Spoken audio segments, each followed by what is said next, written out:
تو یہ بات بھی ہم یاد کر لیں کہ دیکھیں ہم اپنے قائدین کے دفاع میں لگ کر ہم رسول اللہ صلی اللہ علیہ وسلم کی شان کے اندر بھی گستاخی کر رہے ہیں اور یہ چل رہا ہے، اور اللہ کے رسول سے بے وفائی کر رہے ہیں، گنبد خضرا کے مکین کو ناراض کر رہے ہیں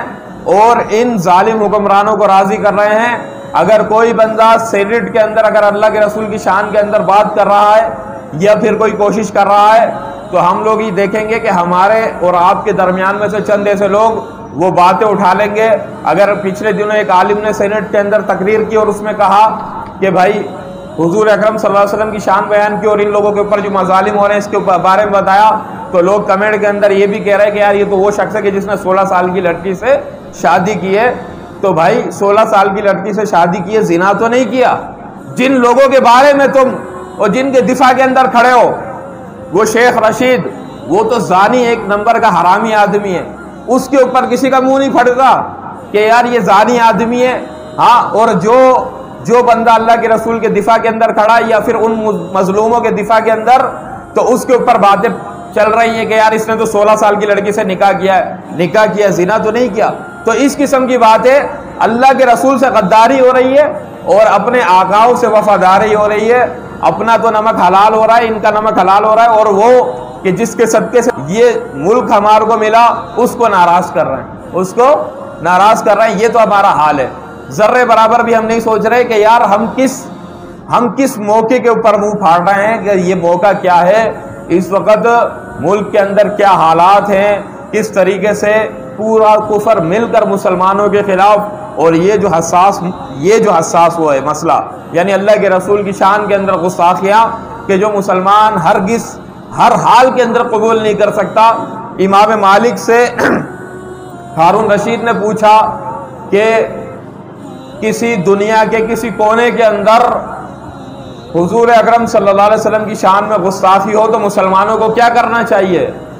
تو امام مالک رحمۃ اللہ علیہ نے کہا کہ مسلمانوں کو مل کر بدلہ لینا چاہیے۔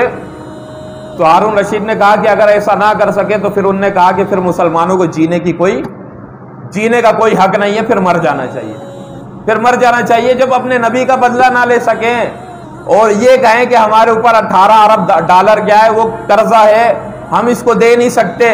اور ہمارے اوپر زور ہے۔ ترکی کی جب مثال دی جاتی ہے کہ ترکی دیکھو کس طریقے سے سفیر کو نکالا، تو کہتے ہیں ترکی کے اوپر کوئی لوڈ اور زور نہیں تھا۔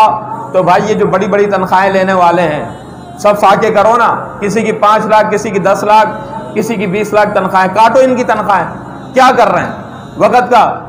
پیش کیا کرتے ہیں؟ حضرت ابوبکر صدیق رضی اللہ تعالیٰ عنہ کا عمل کہ اللہ کے رسول حضرت ابوبکر صدیق نے کہا کہ جو مزدور کا روزینہ ہوگا وہی میرا روزینہ ہوگا۔ اور پھر ان تمام وزراء اور یہ جو بڑے بڑے عہدوں کے اوپر بیٹھے ہیں، بتاؤ یہ جو بڑے بڑے عہدوں کے اوپر بیٹھے ہیں، جنرل کرنل بن کر اور اسی طریقے سے جج بن کر اور پتہ نہیں کیا کیا بن کر، کسی کی 10 لاکھ تنخواہ، کسی کی 7 لاکھ، کسی کی 8 لاکھ تنخواہ، کیا ضرورت ہے ان کو اتنی تنخواہیں دینے کی؟ مت دو۔ ہاں، جتنا ایک غریب کا مزدور کا روزینہ ہوتا ہے اتنا دو اور یہ لے کر قرض ادا کرو، نہیں تو کل کو کچھ بھی ہو جائے گا۔ آج فرانس اس طریقے سے کر رہا ہے، کل کو امریکہ کچھ کرے گا، کوئی ہمارے قرآن کی بے حرمتی کرے گا، کوئی رسول اللہ کی، کوئی اللہ کی شان کی، کوئی دین اسلام کی، اور ہم ادھر بے غیرت بن کر بیٹھے ہوئے ہوں گے اور یوں کہیں گے کہ یار ان کا ہمارے اوپر قرضہ ہے، اگر ان کا سفیر ہم نے نکال دیا یا ان کے خلاف آواز اٹھائی تو پھر معاملہ خراب ہو جائے گا۔ تو ہم بے غیرت بن کر رہ گئے، عوام کا کیا قصور ہے؟ میں نے اور آپ نے تو کبھی حکومت سے پیسے نہیں لیے یا حکومت نے ہمارے گھر پہ آٹے کی بوری نہیں بھجوائی۔ جتنا ابھی اس مسجد کے اندر جتنا مجمع بیٹھا ہے، بلکہ اس علاقے کے اندر جتنا مجمع ہے، سب سے پوچھو جو پیدا ہوا ہے مرنے تلک بیچارہ خود کام کرتا ہے، محنت کرتا ہے، مزدوری کرتا ہے اور اسی سے کھاتا ہے پیتا ہے۔ حکومت تو کسی کو کچھ نہیں دے رہی، قرضے تو ہم نے نہیں لیے، قرضے تو تم نے لیے، اپنے بینک بیلنس بھرے،